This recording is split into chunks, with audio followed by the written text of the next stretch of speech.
Yes, welcome again to my channel. Aho waba uri hano hose mu gihugu cy'u Rwanda ntiwabura kuba utazi iyi nkuru yaba abakunzi banyu mwari mukunda muri benshi hano mu gihugu cy'u Rwanda. Rero wakibaza ati byifashe ute, bimeze gute kuri aba bakunzi banyu mwuzi hano mu gihugu cy'u Rwanda? Uyu Titi Brown wamenyekanye nk'umusore wa hano mu gihugu cy'u Rwanda ukunzwe cyane, ndetse n'uyu mukobwa Nyambo Jessica wamenyekanye nka Nyambo cyangwa se nka Miss Nyambo muri filime za hano mu gihugu cy'u Rwanda. Murabizi ko afite na filime bise Ibanga ari gukina na n'ubu agisohora, ariko abantu bakomeza kugenda bibaza izarangira gute, bizarangira gute iyi filime nyine, niko abantu bakomeza kugenda bibaza hano mu gihugu cy'u Rwanda. Gusa icyo nabanza kugusaba gukanda membership hasi y'iyo video, aricyo bakunze kwita subscribe nyine, kugira ngo nawe ube umwe mu muryango wa Imarashavu TV.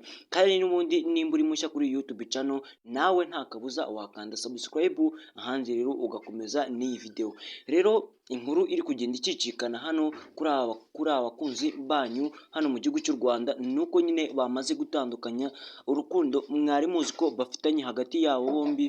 Urukundo rwabo nyine rwamaze kujya hasi, ubu tuvugana bakaba nta rukundo na ruke bagifitanye hagati yabo, hagati y'uyu Nyambo Jessica ndetse n'uyu Titi Brown. Rero icyo wamenyaho ni icyo gusa nyine, icyo nkomeza kukubwira, komeza ugende ureba byinshi cyane, ugenda ku macana agiye atandukanye harimo nka Rwanda ni Future, ukomeze kugenda wibonera izindi video zigiye zitandukanye zo kuri aba bakunzi banyu. Gusa nyine icyo wamenyaho nuko aba mwari mukunze cyane muri benshi cyane hano mu gihugu cy'u Rwanda, nuko nyine bamaze gutandukana. Ubu ngubu tuvugana urukundo rwabo rukaba rwamaze kujya hanze, kandi bikaba byamaze kuvugwa ko nyine batandukanye, byarangiye batandukanye, babaye abanzi. Ubu nyine bakaba bavuga ko ari ababesto, na n'uyu mwanya bibaye ngombwa bakitana aba expired, kubera ko ntawe uzi aho undi agiye kuba yakatira, cyangwa se ntawe uramenya ati ngewe nzaganira aha cyangwa se nzakwepera aha, cyangwa se ushobora no gusanga n'uyu